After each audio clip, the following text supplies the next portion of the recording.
and welcome to Rouse IAS. This is the Daily Prelims Practice Initiative, and here we take important MCQs from The Hindu and Indian Express. The topics for today's discussion are mentioned over your screen. So let's begin today's session. So the first MCQ for today is based on this particular article which appeared on the page number 14 of The Hindu. So recently a study was conducted by an NGO. The NGO filed RTI with the State Information Commission over a period of 1 year. So as per the data, the state of Tamil Nadu appeared as the worst performing as it denied most of the information. So you don't have to mug up all this information as it is a report from an NGO and not from a government source. But this news article becomes important under the government agencies, statutory and non-statutory bodies. So in the previous year 2017, we found a question on Election Commission. On the similar lines, let's solve our first MCQ. Consider the following statements with reference to the State Information Commission. Statement 1.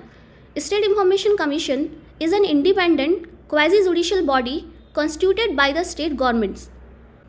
Now this statement is correct as State Information Commission is a statutory body which was established as per the Right to Information Act 2005, and it is a quasi-judicial body with the powers of a civil court. The second statement is the members of the State Information Commission are appointed by the President of India.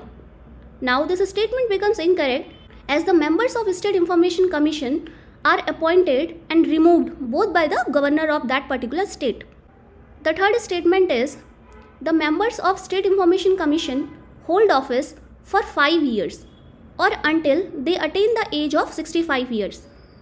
Now this statement also becomes incorrect as earlier the members of State Information Commission they held office for 5 years, but after the amendment to the RTI Act in 2019, the members of State Information Commission shall hold office for any such term which is prescribed by the central government or until they achieve the age of 65 years.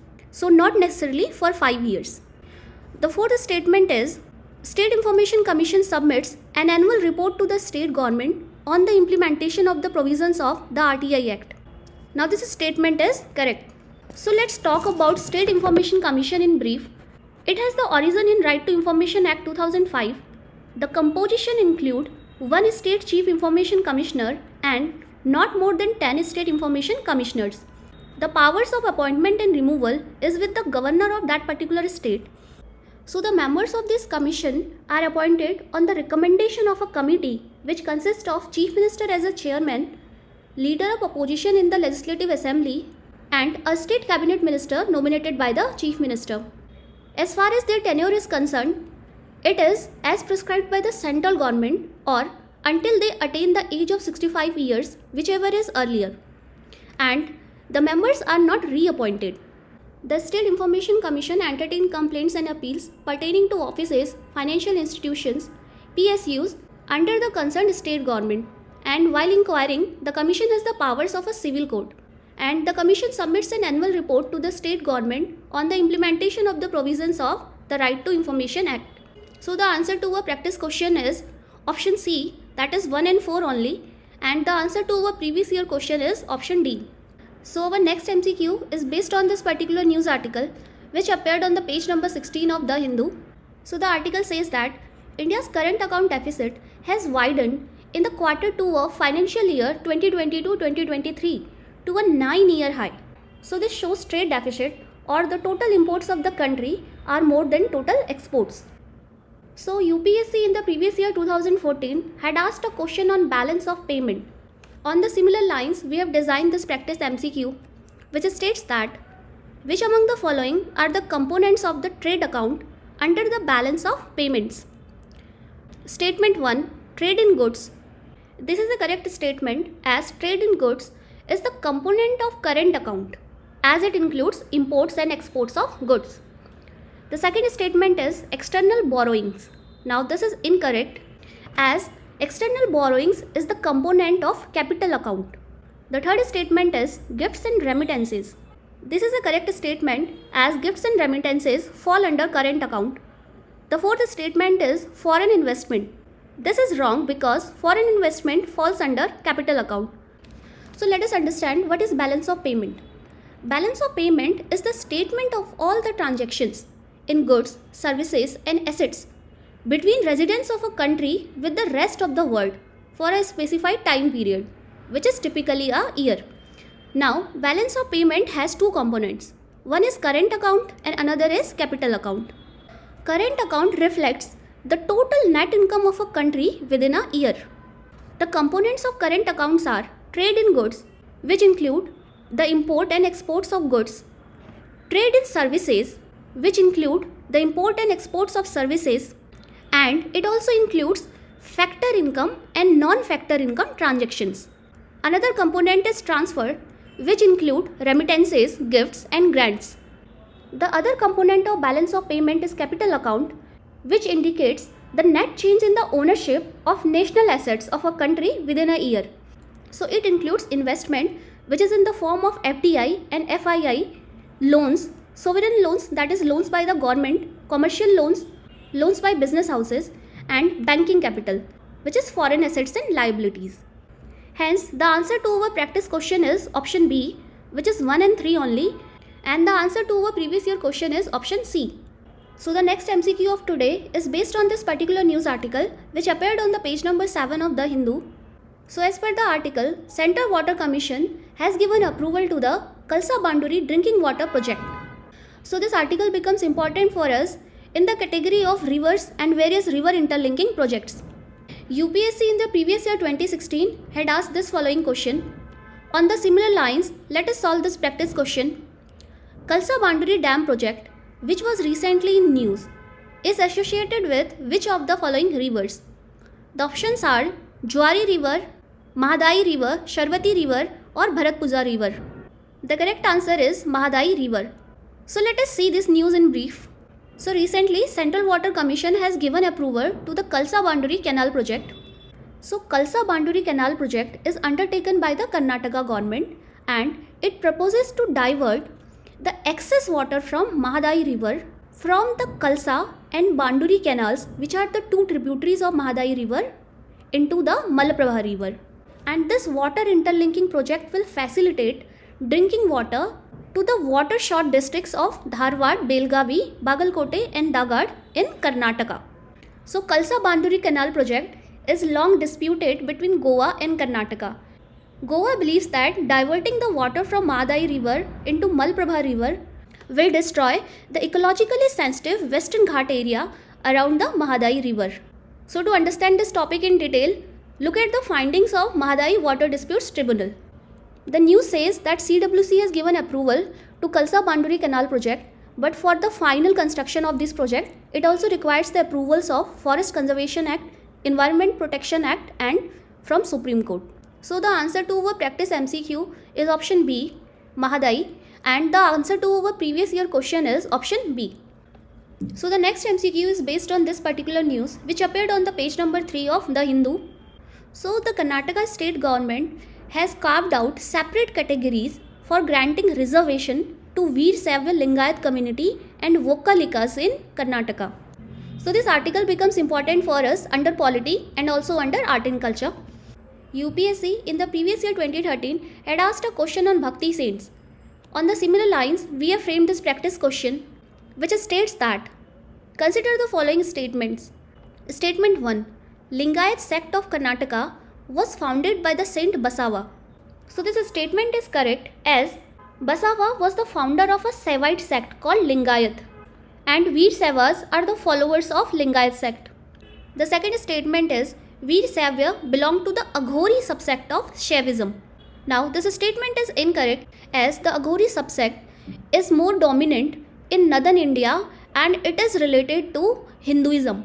But Lingayat emerged as a reactionary force against Hinduism and it rejects most of the broad Hindu traditions. The third statement is Vokkaliga is a trading community belonging to the period of Chola Empire.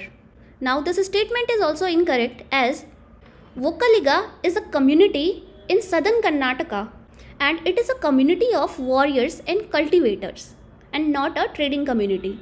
And the statement is also wrong as it has no connection with Chola Empire. So for the detailed explanation of this question, kindly refer to the PDF attached.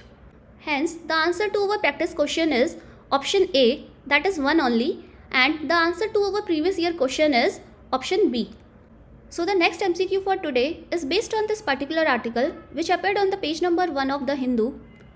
The news article says that Election Commission of India has announced the development of a prototype of a multi-constituency remote electronic voting machine to enable remote voting by migrant voters. So this is an important development regarding voting rights. In the previous year 2017, we found a question on right to vote. So let us solve this practice MCQ, which states that consider the following statements regarding proposed remote voting in India. Statement 1. It necessitates the remote voters to initially register with their home constituency returning officer in offline mode. The statement is incorrect as regarding remote voting in India, the proposal is that remote voters have to register with their home constituency returning officer in both offline and online mode. The second statement is it will require amendment to the Representation of People Act 1950 and 1951 and the Conduct of Election Rules 1961. Now this is the correct statement. So let's see this news in brief. RVM is a remote EVM. So the prototype is being developed by the Election Commission of India and the machine will allow migrant voters who are living outside their home to vote from their current residence. For it, the remote voter must register online or offline within a pre-notified time before elections with their home constituency returning officer. So after successful verification at their home constituency, the voter will be approved for the remote voting facility. For the voting process, booths will be set up near their current location or home. So in an RVM, a single ballot can cater to many constituencies as it will have a dynamic ballot display. Hence, the answer to our practice MCQ is option B, that is 2 only, and the answer to our practice question is option C. So the final MCQ of today is based on this particular article which appeared on the page number 8 of the Hindu. So this article talks about using voice technology to combat cyber fraud. So this article becomes important under the latest technology section of Science and Technology. UPSC in the previous year 2015 had asked a question on near field communication technology. So let us solve this practice question which states that with reference to the voice authentication, consider the following statements. Statement 1. Voice authentication ensures users' privacy.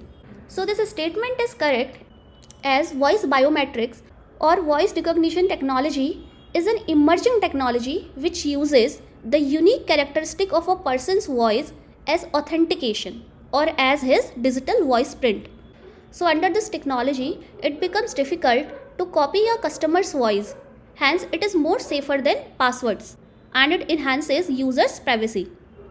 The second statement says it has the potential of reducing banking fraud as it does not require knowledge-based authentication. This statement is correct as the technology does not require knowledge-based authentication system as password, PIN and OTP. It only requires the voice of that customer. And the accuracy rate of voice authentication is from 90 to 99% as it can detect if someone is impersonating a user's voice or playing a voice recording. So as it does not require knowledge-based authentication, the chances of banking fraud can be reduced. The third statement is Government of India's Umang application has voice command feature to make it easy for people to access information.